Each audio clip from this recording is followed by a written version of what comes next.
हुदहुद की कहानी।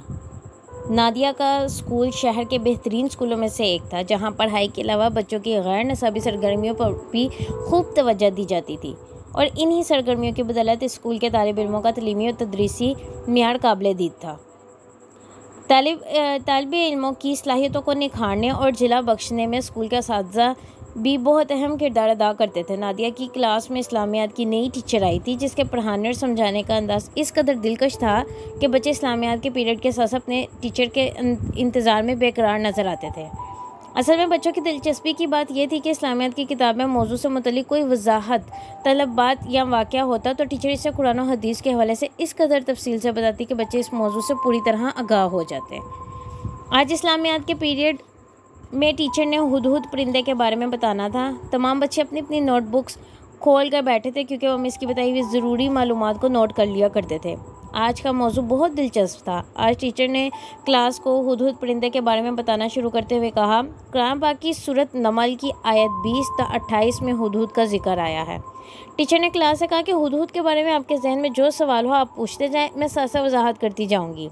टीचर की बात सुनकर सबसे पहला सवाल सना ने पूछा कि मिस, पहले हमें ये बताएं कि ये परिंदा किन इलाकों में पाया जाता है। मिस ने बताया कि हुदहुद एक बहुत खूबसूरत परिंदा है और ये एशिया, यूरोप, अफ्रीका तीनों बड़े आज़मों में पाया जाता है। इन इलाकों में इस परिंदे की तकरीबन 9 इकसाम मिलती हैं। एशियाई इलाकों, यूरोपीय ममालिक और पाकिस्तान में इसकी जो किस्म मिलती है इसको योर्शियाई हुदहुद कहते हैं। अफ्रीकी हुदहुद इससे कुछ फ़र्क में है कि इसका कलगी में सफ़ेदी नहीं होती।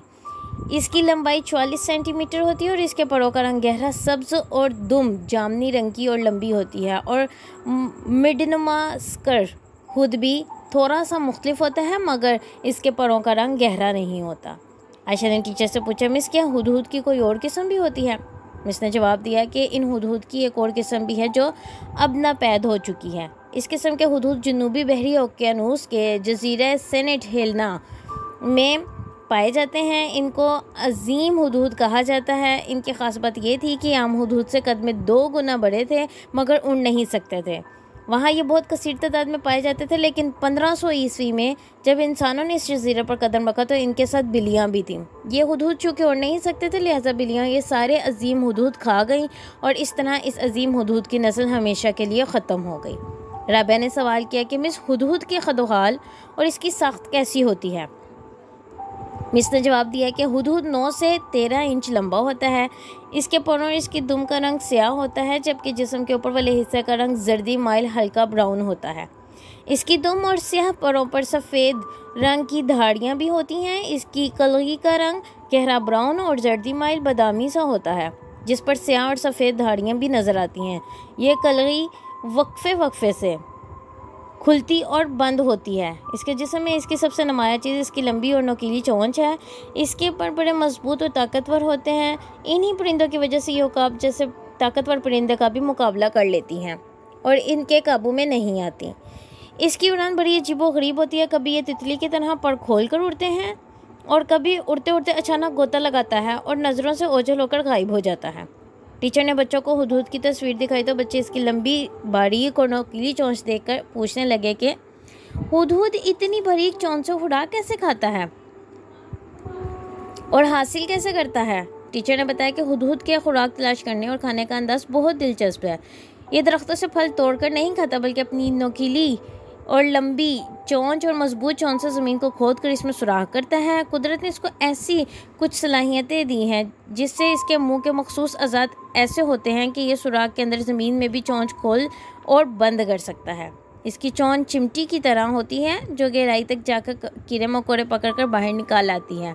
अगर कीड़ा बड़ा हो तो हुदहुद इसे बार बार ज़मीन पर ज़ोर से पटकता है ताकि इसके पर वगैरह इससे अलग हो जाएं। फिर उसे बड़ी महारत से हवा में उछालता है और दोबारा चोंच में दबोच कर खा जाता है।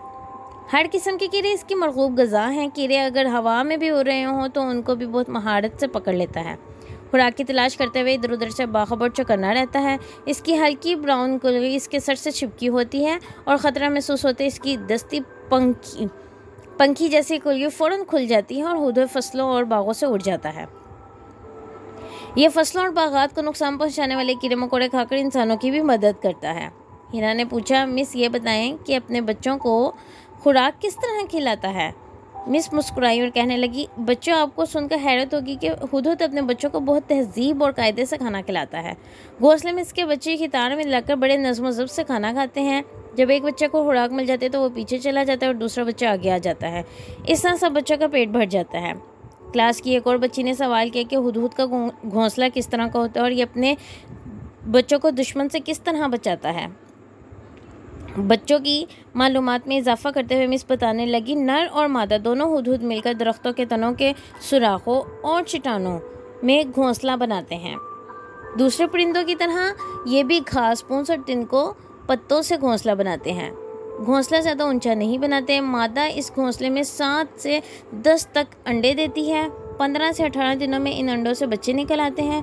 हुदहुद बच्चा 26 ता 29 दिन में उड़ने के काबिल हो जाता है। वालिदैन इसके उड़ने और खुराक तैयार करने में इसकी मदद करते हैं।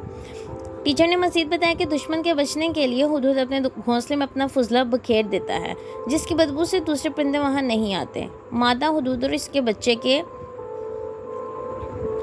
रोपलीगर ग्लैंड से एक ख़ास किस्म का मादा निकलता है जिसकी बदबू गंदे और सड़े हुए गोश्त जैसी होती है। इस बदबू की वजह से भी दूसरे परिंदे इन घोंसलों से दूर रहते हैं। घोंसले पर कोई परिंदा या जानवर हमला कर दे तो हुदहुद बच्चे सांप जैसी आवाज़ निकालते हैं, जिससे दूसरे परिंदे घबराकर पीछे हट जाते हैं।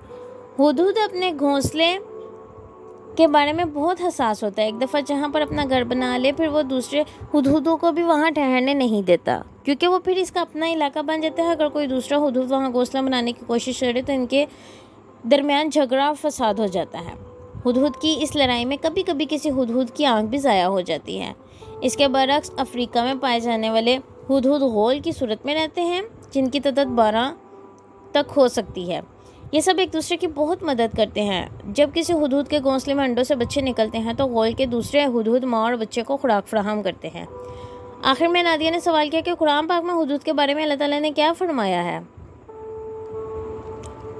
टीचर ने बताया कि कुरान पाक के ज़रिए से हमें मालूम होता है कि हज़रत सुलेमान अलैहिस्सलाम को अल्लाह ताला ने तमाम जानवर की ज़ुबान समझने की सलाहियत दे रखी थी। इन जानवरों में हुदहुद भी शामिल था, बल्कि यमन की तरफ शहर सबा की मलका तक हुदहुद ही आपका पैगाम लेकर गया था। फिर मिस ने बच्चों को हुदहुद के बारे में एक रिवायत की गई कहानी भी सुनाई कि एक दफ़ा बहुत सारे हुदहुद खुराक की तलाश में निकले हुए थे कि इन्हें एक बड़े से उकाब पर बैठे हज़रत सुलेमान अलैहिस्सलाम नज़र आए। धूप बहुत तेज़ थी। हुदहुदों ने जब देखा कि इनके बादशाह सख्त गर्मी और धूप में सफ़र कर रहे हैं तो उन्होंने अपने परों को खोलकर हज़रत सुलेमान अलैहिस्सलाम पर साया कर दिया। ये देखकर आप अलैहिस्सलाम खुश हुए और पूछा, बताओ इनाम में क्या लेना चाहते हो। हुदहुदों के सरदार ने कहा, ए अल्लाह के पैगंबर, दुआ कीजिए हमारे सरों पर सोने की कुल्गी निकले ताकि हम बाकी तमाम परिंदों में ख़ास और मुनफरिद नजर आएँ। हज़रत सुलेमान ने सामने अल्लाह ताला से दुआ मांगी तो तमाम हुदहुदों के सर पर सोने की तलाई कुल्गियाँ निकल आईं। ये देखकर सब हुदहुद बहुत खुश हुए, जबकि बाकी सब परिंदे इनको रश्क और हसद की निगाह से देखने लगे। हुदहुद भी अपनी इस अहम खसूसियत की वजह से खुद को दूसरों से बढ़तर समझने लगे। एक दिन एक शिकारी ने एक हुदहुद पकड़ लिया। उसने देखा कि इस परिंदे की तो सोने की कुल्गी, इसने इसकी कुल्गी सुनार को बेच दी। अब तो सब लोगों को हुदहुद की सोने की कुल्गी का पता चल गया। लोग जंगलों और मैदानों में इसको तलाश करके पकड़ने लगे। इस तरह बहुत से हुदहुद हलाक हो गए। हुदहुदों का बादशाह बहुत परेशान हुआ, हज़रत सुलेमान अलैहिस्सलाम के पास गया, उनको सारा माशरा बयान किया। इनकी परेशानी देखकर हज़रत सुलेमान अलैहिस्सलाम को भी इन पर रहम आ गया। उन्होंने फिर अल्लाह ताला से दुआ मांगी। अल्लाह ताला ने हुदहुदों की सोने की कुल्गी को सुनहरी परों की कुल्गी में बदल दिया।